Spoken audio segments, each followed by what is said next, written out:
Pois é, meus amigos, mais uma semana cheia de mentiras, narrativas, ataques à direita e coincidências cabulosas, né? Tem muita coisa estranha e obscura acontecendo por aí. A mulher de Randolph Rodrigues sendo contratada para trabalhar como assessora no gabinete da ministra Carmen Lúcia. Temos aí o Lula falando besteira, dizendo que a gente tem que comer de maneira racional, companheiro. E o Haddad deixando escapar que o grosso não entrou em setembro. Ele ainda vai entrar. A situação tende a piorar ainda mais, meus amigos. E para finalizar, nós vamos desmentir uma grande narrativa que está sendo veiculada pela velha mídia contra o governador de São Paulo, Tarcísio Gomes de Freitas. Eu peço que você assista esse vídeo com muita atenção até o final e compartilhe ele com o máximo de pessoas que você conseguir. Desde já deixa o seu like aí embaixo porque isso é muito importante também, tá certo? Vamos começar aqui falando dessa grande notícia que foi justamente a contratação da mulher de Randolph Rodrigues, a esposa dele, para trabalhar como assessora no gabinete da ministra Carmen Lúcia, né? E aí o próprio STF se posicionou, né? Tentou aí, digamos, defender a contratação dela, né? Olha só, a justificativa do STF para a contratação da mulher de Randolph Rodrigues. Vamos acompanhar, olha só. O Supremo Tribunal Federal se manifestou sobre a contratação da advogada Priscila Carnaúba, mulher do senador Randolph Rodrigues, para o gabinete da ministra Carmen Lúcia, né? Abre aspas, assim como a escolha não é feita por indicação de outros poderes, o fato de ter uma relação externa com alguém de outro poder não é fator de veto, justificou o STF. Neste ano, o gabinete da ministra Carmen Lúcia nomeou 3 assessoras, todas jovens advogadas e preparadas para a função. No gabinete da ministra, todos os assessores cumprem o horário de trabalho das 10 às 19 horas, presencialmente, sem distinção. E de acordo com o tribunal, os critérios de seleção foram objetivos.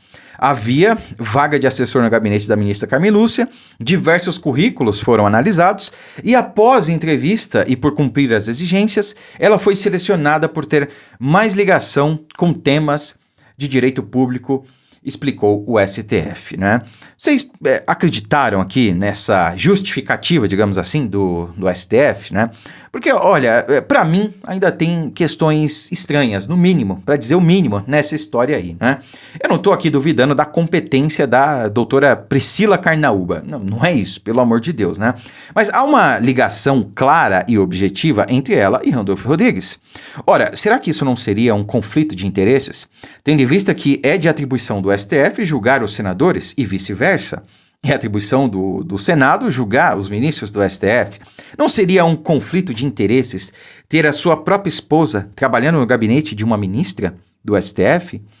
Será que o Randolph Rodrigues não poderia ali, de repente, ficar sabendo antecipadamente de alguma ação, alguma coisa que esteja em curso contra os seus pares, de repente alguns aliados de Randolph Rodrigues? É curioso isso aí, né? Mas sabe o que é mais curioso ainda? Olha só. A mulher de Randolph Rodrigues foi nomeada em setembro deste ano, um mês depois do congressista ir ao apartamento de Carmen Lúcia, em Belo Horizonte.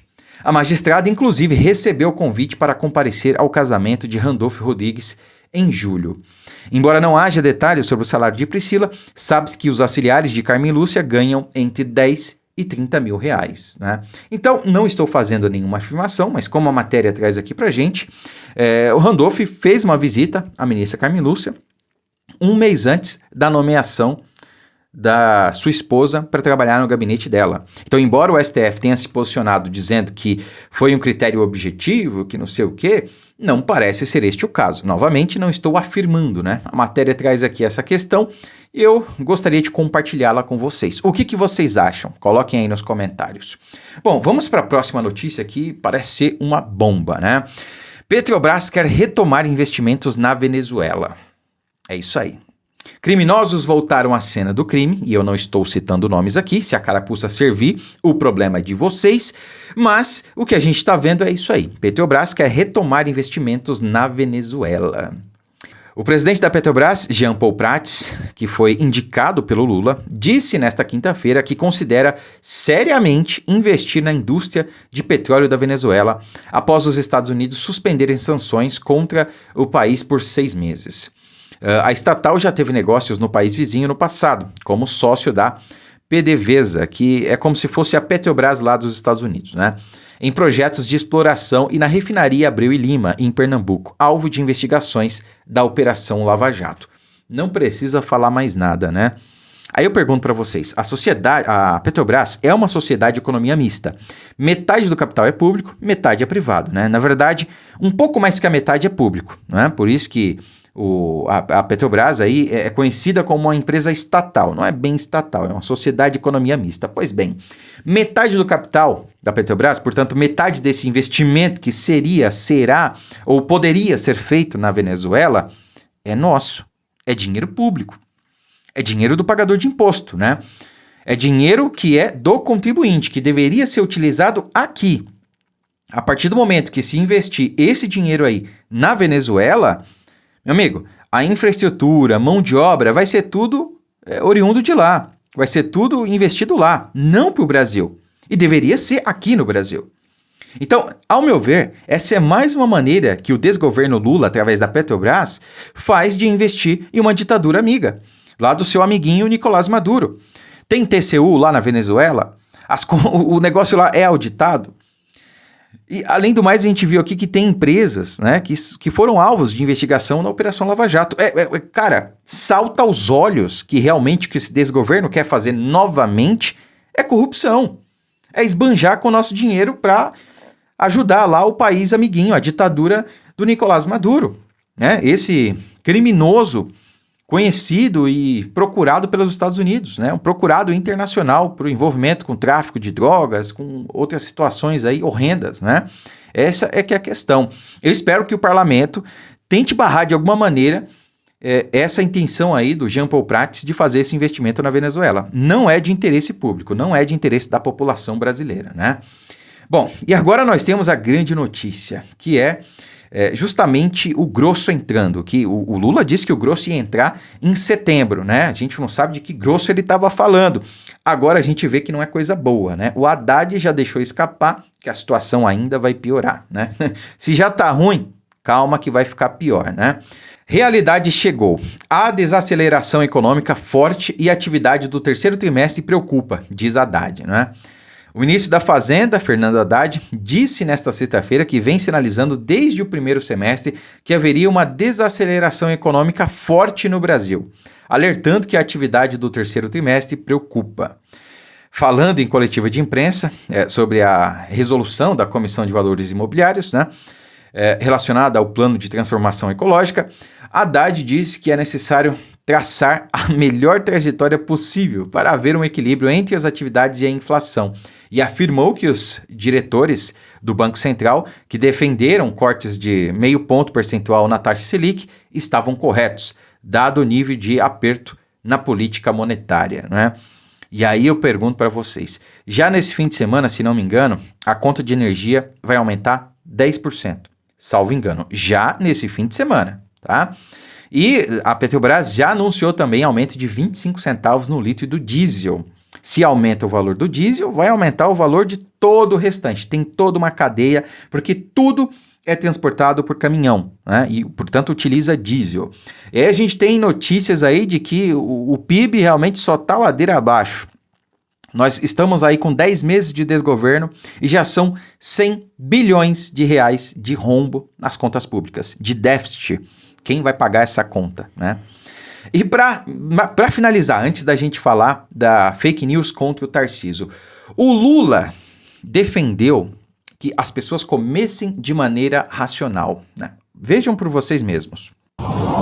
Então eu penso que o dia de hoje é o dia da gente poder olhar fundo, Wellington, na cara dos nossos filhos, na cara de cada criança nesse país e dizer: até dia 31 de dezembro de 2026, nós vamos acabar com a fome nesse país. Nós vamos fazer as pessoas comer 3 vezes ao dia. E se quiser comer 4, que coma. Mas comer de forma racional, sem guloseima, porque a gente também não quer que as pessoas tenham peso excessivo. A gente quer as pessoas comer comida saudável. Bom, lembrando que, segundo alguns nutricionistas, né, picanha, sabe aquela camada extra de gordura da picanha, não é lá muito saudável, né? Então esquece a picanha, companheiro. Esquece a picanha que ela não vai chegar. Agora o esquema é comer de maneira racional. O que será que ele quis dizer com isso? Comer de maneira racional, né? Guloseima, esquece, tá? É 3 vezes ao dia, nada de fartura, nada de guloseima, comer de maneira racional para não aumentar aí de peso, né? Tá aí o papinho do Lula. O grosso vai entrar, meu amigo. Vamos se preparando aí, né? E para finalizar, meus amigos, olha só. Essa semana a CNN divulgou uma matéria com esse título aqui, ó. Tarcísio veta projeto que concede passe livre em ônibus para pessoas com deficiência. Cara, você vê essa matéria aqui e você pensa, pô, o Tarcísio é um malvadão. É um filho da mãe, né? Como é que ele veta um projeto desse? Que vai beneficiar pessoas com deficiência. Pois bem, aí você lê o restante da matéria, o problema é esse, as pessoas não leem o restante da matéria, as pessoas só leem a manchete e são levadas a acreditar no que a manchete fala. Pô, o Tarcísio vetou esse projeto. Cara, eu gostaria de me debruçar muito sobre esse assunto, mas vou tentar ser breve. Lendo um pouquinho aqui, você já entende o que aconteceu, olha só.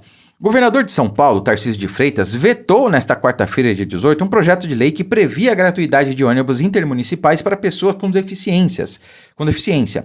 A proposta apresentada pelo deputado Rafael Silva, do PSD, já havia sido aprovada pela Assembleia Legislativa do Estado de São Paulo. Então, os deputados da Alesp, inclusive de direita, tá? Esses inconsequentes, muitos deles incompetentes, aprovaram esse projeto. Agora, vocês vão perceber o erro disso aqui, né?